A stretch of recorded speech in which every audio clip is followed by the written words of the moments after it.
Welcome back to our channel. ఎలా చదువుతున్నారండి? Group 2 group 3 కోసం బాగా చదువుతున్నారా? బాగా చదవండి. లాస్ట్ 2 వీడియోస్లో నేను ఎకానమీ సబ్జెక్ట్ని ఎలా ప్రిపేర్ అవుతున్నాను, ఎలాంటి టాపిక్స్ ముందు చదివితే మనకి సబ్జెక్ట్ అనేది ఈజీ అవుతుందని నేను వీడియోస్ అయితే షేర్ చేశాను కదా. సో ఈ వీడియోలో ఏమంటే పేపర్ 1 జనరల్ స్టడీస్ పేపర్ని నేను ఎలా ప్రిపేర్ అవుతున్నాను, నేను కరెంట్ అఫైర్స్ నోట్స్ ప్రిపేర్ చేసుకునేటప్పుడు ఎలాంటి టాపిక్స్ కరెంట్ అఫైర్స్లో ఇంక్లూడ్ చేసి రాసుకుంటున్నాను అనేది అయితే ఈ వీడియోలో మీకు షేర్ చేస్తున్నాను. మనం చాలా వరకు జనరల్ స్టడీస్ పేపర్ చదివేటప్పుడు ఓన్లీ కరెంట్ అఫైర్స్ వరకు మాత్రమే చదివేసి ఊరుకుంటాము, కానీ కొన్ని టాపిక్స్ అయితే మనం గుర్తుపెట్టుకొని రాసుకోలేము. సో అలాంటి టాపిక్స్ అన్నీ కూడా నేను ఈ వీడియోలో అయితే షేర్ చేశాను. సో బిగినర్స్ ఉంటారు కదా, వాళ్ళకి అంటే గ్రూప్ 2 ప్రిపరేషన్ స్టార్ట్ చేసిన వాళ్ళు ఉంటారు కదా, వాళ్ళకి చాలా వరకు యూజ్ అవుతుందని అనుకుంటున్నాను. సో వీడియో అయితే లాస్ట్ వరకు స్కిప్ చేయకుండా చూడండి. నాకు తెలిసిన కొన్ని టిప్స్ అయితే నేను ఈ వీడియోలో మీకు షేర్ చేశాను. మీకు యూస్ఫుల్ అనిపిస్తే ఖచ్చితంగా ఫాలో అవ్వచ్చు. ఇప్పుడైతే వీడియో చూసేయండి.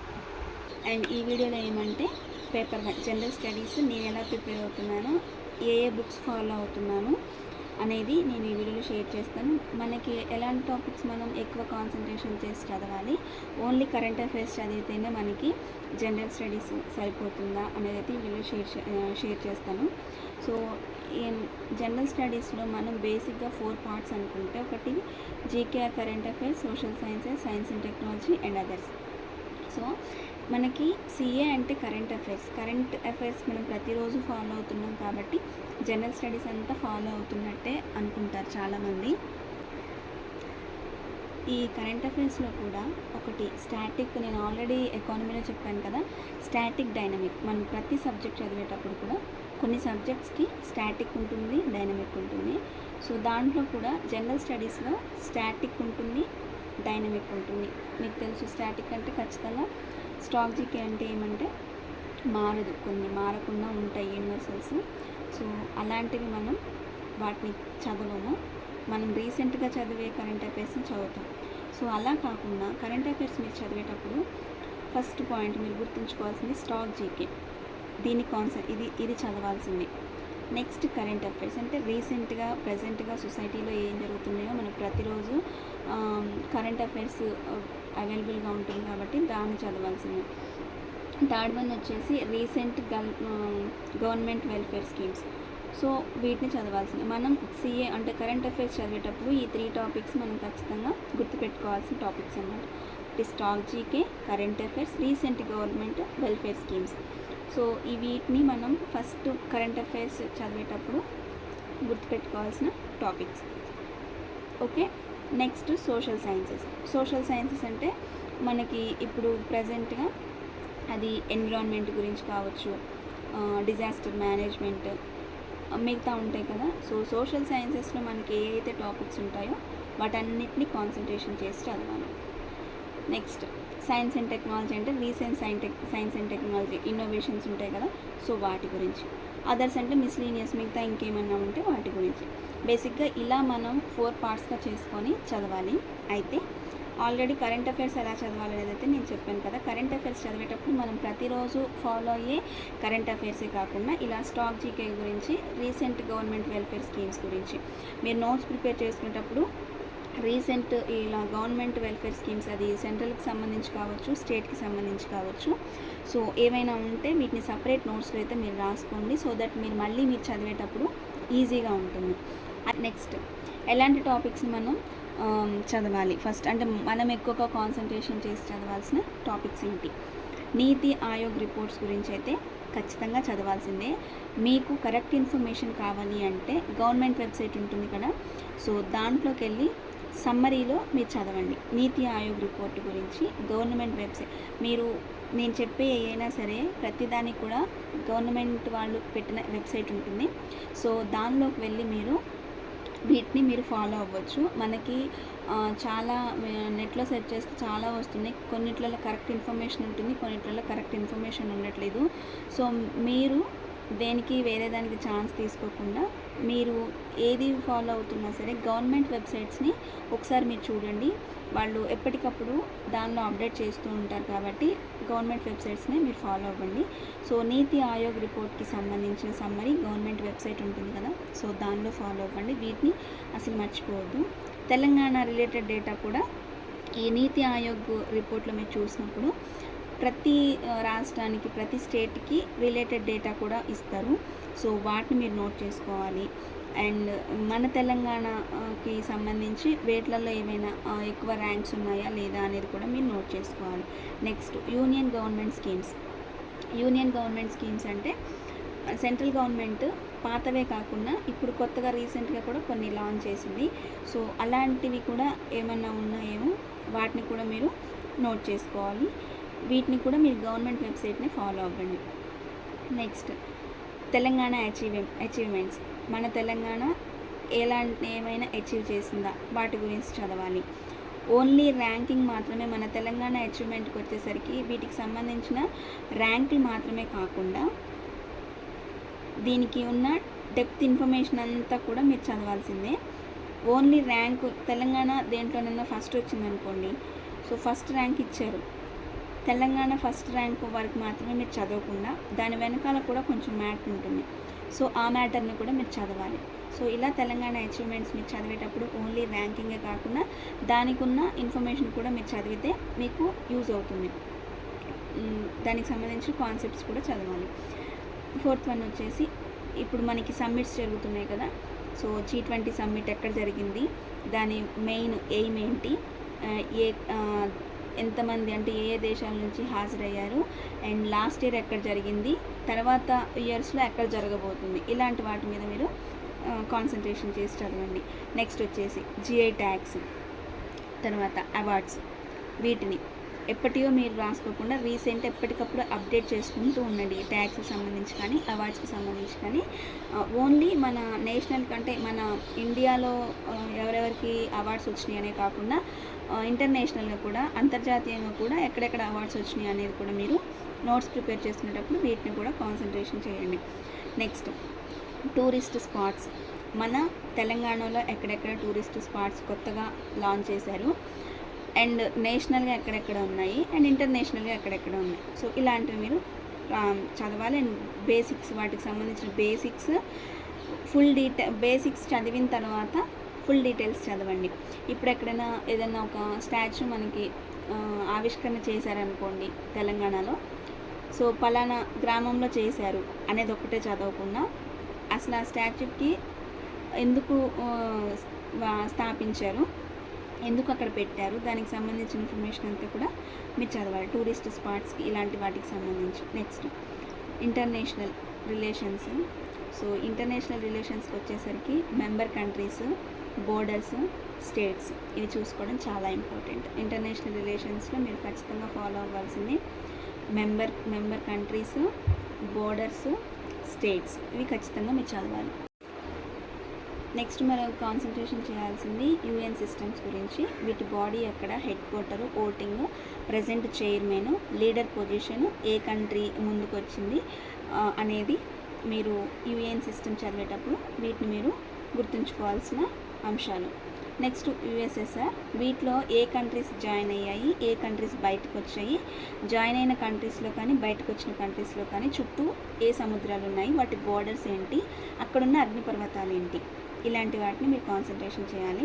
అండ్ IMFలో ఓటింగ్ రిపోర్టు, మన ఇండియా ర్యాంక్ ఎంత, ఏ కంట్రీస్ ఉన్నాయి, ఎన్ని కంట్రీస్ మెంబర్షిప్స్ని దీంట్లో ఉన్నాయి అనేది మీరు చూసుకోవాలి.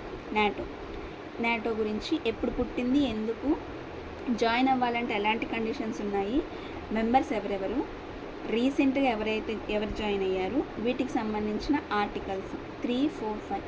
సో వీటికి సంబంధించిన ఆర్టికల్స్ గురించి కూడా మీరు చదవాలన్నమాట. సో వీటిలో జాయిన్ అవ్వాలంటే కండిషన్స్, ఏ కంట్రీస్ జాయిన్ అయ్యాయి, వీటికి సంబంధించిన ఆర్టికల్స్. సో ఇలాంటివి మీరు చూసుకోండి. నెక్స్ట్ వచ్చేసరికి జనరల్ సైన్స్కి వచ్చేసరికి విటమిన్స్. వీటిలో స్టాటిక్ అంటే ఎప్పటి నుంచి చెప్పాను కదా, స్టాటిక్ అంటే ఇప్పటి నుంచో ఉన్నాయి ఏంటి, రీసెంట్గా ఏమన్నా విటమిన్స్ కనుగొన్నారా, అలాంటివి మీరు చూసుకోవాలి. సో విటమిన్స్లో కూడా స్టాటిక్లో ఎప్పుడు ఏమేమి అంటే ఇప్పటి వరకు ఉన్నాయండి, ఇప్పుడు రీసెంట్గా ఏమేమి యాడ్ చేయబడినాయి, అలాంటివి మీరు చూసుకోవాలి విటమిన్స్కి వచ్చేసరికి. అండ్ ఇంకొకటి ఏంటంటే ఈ విటమిన్స్ ఏ ఫుడ్లో ఉంటాయి, ఏ లోపాలేంటి, వాటి కారణాలు, వీటికి నిర్మూలన ఏమైనా ఉందా, ఏ కార్యక్రమాలు వీటి గురించి చేపట్టారు, ఇలాంటివి. నెక్స్ట్ వ్యాధులు, ఏ వ్యాధి దేనివల్ల వస్తుంది, ఎందుకు వస్తుంది, కారణమైన వైరస్ ఆర్ బ్యాక్టీరియా, వ్యాక్సిన్ ఉందా లేదా, ఒకవేళ వ్యాక్సిన్ ఉంటే వ్యాక్సిన్ పేరు, ఆ వ్యాక్సిన్ తయారు చేసిన కంపెనీ. సో ఇలాంటివి అండ్ ఈ వైరస్, ఈ వ్యాధులు ఎక్కడ ఫస్ట్ బయటపడ్డాయి, సో ఇలాంటివి కాన్సన్ట్రేషన్ చేయండి. వ్యాధులు చదివేటప్పుడు మాత్రం ఇప్పుడు రీసెంట్గా మనకి చాలా వ్యాధులు వచ్చాయి. సో మంకీ పాక్స్ అని, సో ఇలాంటివి, వీటికి వ్యాక్సిన్ ఉందా లేదా, ఉంటే ఎలాంటి వ్యాక్సిన్, ఏ కంపెనీ వాళ్ళు, ఎక్కడ బయటపడింది, ఇలాంటివి మీరు గుర్తుపెట్టుకొని చదవాల్సినవి. నెక్స్ట్ హార్మోన్స్, వీటి నిర్మూలన అంటే వీటి హార్మోన్స్ తక్కువైతే ఎందుకు తక్కువైనాయి, ఎక్కువైతే వాటికి నిర్మూలన ఏంటి, కార్యక్రమాలు ఏంటి, వాటికి మెడిసిన్ ఏంటి, సో ఇలాంటివి అన్నమాట. నెక్స్ట్ ఇప్పుడు ఇంకొకటి మీరు కరెంట్ అఫైర్స్లో యాడ్ చేసుకోవాల్సింది ఏ ఆర్టిఫిషియల్ ఇంటెలిజెన్స్ మనకి బాగా ట్రెండింగ్లో ఉంది కదా, సో వాటి గురించి కూడా మీరు చదవాలి. ఏఐ గురించి chat GPT, bot GPT Google పెట్టింది. సో ఇలాంటి వర్షన్స్, వీటిలో వర్షన్స్ ఏమన్నా ఉన్నాయా, ఎక్కడెక్కడ ఏఐని ఆర్టిఫిషియల్ ఇంటెలిజెన్స్ని పెట్టారు, వాటి పేర్లు ఏంటి, వాటి పేర్లు మాత్రం ఖచ్చితంగా మీరు గుర్తుపెట్టుకోవాలి. అండ్ ఏ రంగాల్లో యూజ్ చేస్తున్నారు, ఏ ప్రొఫెషన్స్లో యూజ్ చేస్తున్నారు, సో ఇలాంటివి మీరు కూడా గుర్తుపెట్టుకొని చదవాల్సినవి. ఇలాంటివి ఎక్కువగా వచ్చే దేంట్లో అంటే మ్యాచ్ ద ఫాలోయింగ్లో ఎక్కువగా వస్తాయి కాబట్టి ఏఐ పేరు, ఏ రంగాల్లో కనిపెట్టారు, ఎక్కడెక్కడ వాడుతున్నారు, అండ్ ఈ ఏఐని కనిపెట్టిన దేశం పేరు కూడా మీరు నోట్ చేసుకోవాల్సి ఉంటుంది. ఇంకొకటి ఐఐటికి సంబంధించిన వార్తలు, ఇవి కనిపెట్టినవి ఏ దేశాల్లో ఉన్నాయి, అండ్ ఈ మధ్య మన ఐఐటీస్ వేరే వేరే దేశాల్లో కూడా స్థాపిస్తున్నారు కాబట్టి ఎక్కడెక్కడ స్థాపించారు అనేది కూడా మీరు గుర్తుపెట్టుకోవాలి. ఇస్రోకి సంబంధించిన న్యూస్ని కూడా మీరు దృష్టిలో పెట్టుకోవాలి. ఇందులో ఆదిత్య L1 మిషన్ గురించి, గగన్యాన్ గురించి, చంద్రయాన్ గురించి న్యూగా రీసెంట్గా ఏమైనా వర్షన్స్ లాంచ్ చేశారా, సో ఎప్పుడు లాంచ్ చేశారు, ఏ దేశాలతో టైఅప్ అయి చేస్తున్నారు, ఇలాంటివి కూడా మీరు ఇస్రోకి సంబంధించిన న్యూస్ని మీరు చదివేటప్పుడు మీ కరెంట్ అఫైర్స్లో యాడ్ చేసుకోవాల్సినవి. నెక్స్ట్ వచ్చేసి అవార్డ్స్, మన దేశానికి సంబంధించి పద్మ అవార్డ్స్ కానీ, గ్రామీ అవార్డ్స్ కానీ, ఆస్కర్ అవార్డ్స్ కానీ, ఫిలిం అవార్డ్స్ ఇలాంటివి ఏమైనా ఉంటాయి కదా, సో ఈ అవార్డ్స్ని కూడా మీరు నోట్ చేసుకోవాలి. నెక్స్ట్ ఎన్విరాన్మెంట్ గురించి, డిజాస్టర్ మేనేజ్మెంట్ కూడా మనకి దీంట్లో ఉన్న టాపిక్ మనకి ఇచ్చిన సిలబస్లో. సో మీరు మిగతా అన్నిటినీ, ఎన్విరాన్మెంట్ అంటే పైపైన చదవడం కాదు, సో డిజాస్టర్ మేనేజ్మెంట్కి సపరేట్ బుక్స్ ఉన్నాయి. మీరు ఇంకా స్టార్ట్ చేయకపోతే డిజాస్టర్ మేనేజ్మెంట్ బుక్ కొనుక్కొనైనా చదవచ్చు, లేదు నెట్లో ఎక్కడన్నా మీకు పీడిఎఫ్ రూపంలో ఉన్నా కూడా డౌన్లోడ్ చేసుకొని చదవండి. డిజాస్టర్ మేనేజ్మెంట్ దీనికి సంబంధించిన ప్రోటోకాల్స్ అండ్ సంవత్సరాలు, దేశాలు, ఏ సంవత్సరంలో దీన్ని స్టార్ట్ చేశారు, వీటిలో పాల్గొన్న దేశాలు ఏంటి, ఎక్కడెక్కడ అమలైంది అనేది మీరు దీంట్లో చదవాల్సిన టాపిక్స్. నెక్స్ట్ తుఫాన్లు, సైక్లోన్స్, మనకి రీసెంట్గా ఏ తుఫాన్లు ఎక్కడెక్కడ వచ్చినాయి, ఆ తుఫాన్కి ఆ పేరు ఎవరు పెట్టారు, సో ప్రతి సంవత్సరం మీరు ఇంకొకటి ఏంటంటే తుఫాన్లకు కూడా పేరు పెడతారు. సో వీటికి కొన్ని కంట్రీస్ ఉంటాయి. సో ఏ కంట్రీ ఏ తుఫాన్కి పేరు పెట్టింది, ఏ సంవత్సరాల్లో పేర్లు పెట్టినాయి, రీసెంట్గా వచ్చిన తుఫాన్ల పేరేంటి, సో ఎక్కడ దీని ప్రభావానికి ఎక్కువ ఏ ప్రాంతాలు గురయ్యాయి, సో ఇలాంటివి ఈ సైక్లోన్స్ చదివేటప్పుడు మీరు చదవాల్సినవి.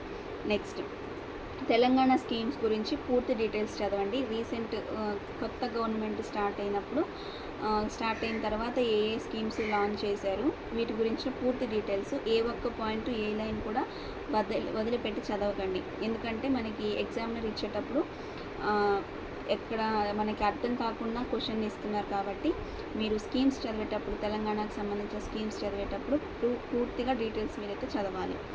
Next famous places, temples, food, craft, art, future projects. So ఈ జిఐ ట్యాగ్స్ అని చెప్పాను కదా, సో మన తెలంగాణలో ఎక్కడెక్కడ జిఐ ట్యాగ్స్ వచ్చినాయి, ఏ ప్రాంతాలకు వచ్చినాయి, మొత్తం ఎన్ని జిఐ ట్యాగ్స్ వచ్చినాయి ఇప్పటి వరకు, సో ఇలాంటివి కూడా మీరు చదవాలి. హోల్గా నేషనల్గా ఎన్ని జిఐ ట్యాగ్స్ ఉన్నాయి అండ్ తెలంగాణలో ఎస్పెషల్లీ మన స్టేట్కి సంబంధించి ఏ ఏ ప్రాంతాలకు జిఐ ట్యాగ్స్ వచ్చినాయి, ఏ ఏ ప్రోడక్ట్స్కి వచ్చినాయి, మొత్తం ఎన్ని ప్రోడక్ట్స్కి అనేది కూడా మీరు చదవాలి. నెక్స్ట్ మీకు ఆల్రెడీ నేను చెప్పాను, యుఎస్ఎస్ఆర్ చదివేటప్పుడు అగ్నిపర్వతాలు చుట్టూ ఉన్న సముద్రాలు అని చెప్పాను కదా. సో అగ్నిపర్వతాలు, సముద్రాలు, రీసెంట్గా ఏ అగ్నిపర్వతాలు బ్లాస్ట్ అయ్యాయి అనేది, అండ్ రీసెంట్గా కనుగొన్న కొత్తగా కనిపెట్టిన ఖండాలు కూడా ఉన్నాయి. సో అలాంటి వాటిని కూడా మీరు చదివే జనరల్ స్టడీస్లో యాడ్ చేసుకోవాలి. అగ్నిపర్వతాల చుట్టూ ఉన్న దేశాలేంటి, జలసంధులు, పర్వతాలు అండ్ నేషనల్ హైవేస్. సో ఇలాంటివి చదవండి. నేషనల్ హైవేస్లో కూడా మనకి ఏ తెలంగాణ నుంచి ఏ ఏ రాష్ట్రాలకి నేషనల్ హైవేస్ నెంబరు అలాంటివి ఉంటాయి కదా, నెంబర్స్. సో ఇలాంటివి మీరు చదువుకోవాల్సినవి అనమాట. జనరల్ స్టడీస్లో మనకి ఇచ్చిన సిలబస్ ప్రకారం 11 టాపిక్స్ని కూడా వాళ్ళు ఇచ్చిన టాపిక్స్ చదివేటప్పుడు పైపైన చదవకుండా మీరు ఇప్పుడు ఇంటర్నేషనల్ రిలేషన్స్ చదువుతున్నారనుకోండి. సో వాటికి సంబంధించి నేను ఆల్రెడీ మీకు ఈ వీడియోలో చెప్పాను. సో ఇంటర్నేషనల్ రిలేషన్స్కి సంబంధించి మనం చదివేటప్పుడు మెంబర్ కంట్రీస్, బోర్డర్స్, స్టేట్స్ ఇలాంటివి చూసుకోవాలి. ఓన్లీ ఇంటర్నేషనల్ రిలేషన్స్ అంటే ఏ ఏ దేశాలతో ఏం కలిపేవి ఇలా కాకుండా దానికి ముందు వెనకాల కాన్సెప్ట్స్ని కూడా మీరు చదువుకుంటే మనం జనరల్ స్టడీస్లో ఎక్కువ మార్కులు అయితే గెయిన్ చేయడానికి వీలుంటుంది. సో నేనైతే ఇలా ప్రతిదీ చదివేటప్పుడు, జనరల్ స్టడీస్ చదివేటప్పుడు వాళ్ళ కరెంట్ అఫైర్స్ కూడా ఫాలో అయ్యేటప్పుడు చాలామంది ఏం చేస్తారంటే ఓన్లీ కరెంట్ అఫైర్స్లో వాళ్ళు ఇచ్చిన దాన్ని చదివేసి ఊరుకుంటారు. కానీ అలా కాకుండా దానికి ముందు ఇప్పుడు ఏదైనా దేశం ఉందనుకోండి, సో ఆ దేశాన్ని వార్తల్లో ఎందుకు నిలిచిందో తెలుసుకోవాలి. అండ్ దానికి ఇదివరకు చరిత్ర ఏదన్నా ఉందా, ఇప్పుడు అలా అవ్వడానికి కారణం ఏంటి, ఇట్లాంటివి ఉంటాయి కదా. ఇవి కూడా మీరు గుర్తుపెట్టుకొని చదవగలిగితే జనరల్ స్టడీస్లో ఎక్కువ మార్కులు గెయిన్ చేసుకోవచ్చు. సో నేనైతే ఇలా ప్రిపేర్ అయ్యి చదువుతున్నాను. సో నేనైతే ఇలానే ప్రిపేర్ అవుతున్నానండి. ఇలా టాపిక్స్ను పెట్టుకొని నేను కరెంట్ అఫైర్స్ నోట్స్ ప్రిపేర్ చేసుకునేటప్పుడు ఈ టాపిక్స్ కూడా వాటికి రిలేటెడ్ చేసుకొని రాసుకుంటూ ఉంటాను. సో ఇలా రాసుకుంటే ఏమంటే మనకి పేపర్ 1లో ఇచ్చిన సిలబస్ అంతా కూడా కవర్ అవుతుంది. అండ్ గ్రూప్ 2కి బిగినర్స్ ఉంటారు కదా, సో వాళ్ళకి కూడా చాలా వరకు యూస్ఫుల్ అవుతుంది. మీరు కరెంట్ అఫైర్స్ నోట్స్ ప్రిపేర్ చేసుకునేటప్పుడు ఈ టాపిక్స్ అన్నీ గుర్తుపెట్టుకొని రాసుకుంటే మనకి రివిజన్ టైంలో కూడా చాలా వరకు ఈజీ అవుతుందన్నమాట రివిజన్ చేయడము. సో ఈ ప్రిపేర్ అయ్యేదైతే మీకు ఈ వీడియోలో అయితే షేర్ చేశాను. మీకు యూస్ఫుల్ అనిపిస్తే ఖచ్చితంగా ఫాలో అవ్వండి. Thank you.